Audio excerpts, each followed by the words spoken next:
Boa noite, pessoal. Pegamos um defeito aqui, ó, num Golf TSI.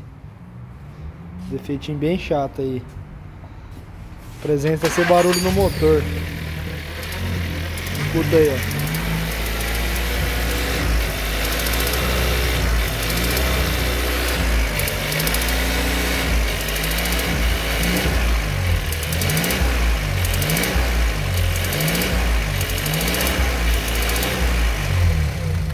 Parece ser até válvula, né? Mas não é. A gente vai mostrar pra vocês aqui o defeito do carro aqui.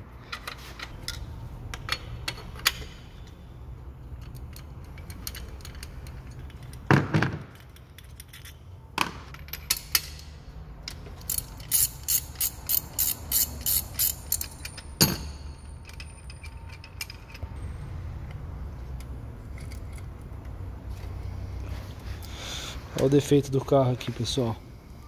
Soltou a louça da vela. Ó, deixa eu dar um foco aqui. Aí.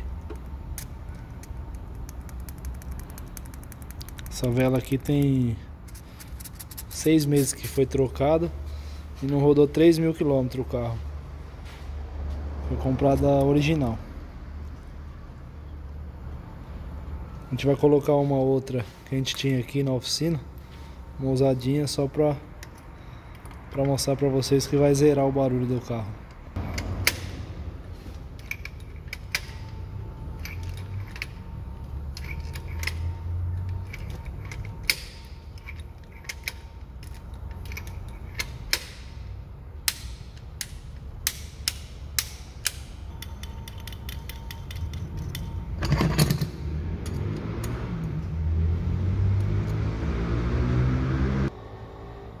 Ó, a gente vai funcionar o carro agora com a vela já trocada.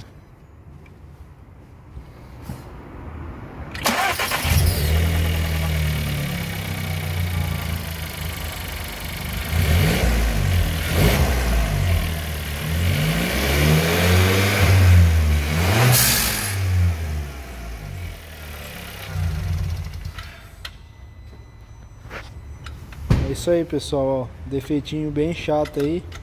De repente, se alguém pegar alguma coisa do tipo, dá uma conferida antes de mais nada. E esse defeito aqui a gente já pegou já antes, por isso que a gente já sabia já, entendeu? E pode ajudar muita gente aí. Obrigado, boa noite. Ah, e mais um detalhe aí, galera, ó. O carro não acendeu luz de injeção, não apresentou nenhum tipo de falha, estava funcionando perfeito. O cliente só percebeu o barulho mesmo, tá bom? Obrigadão, boa noite.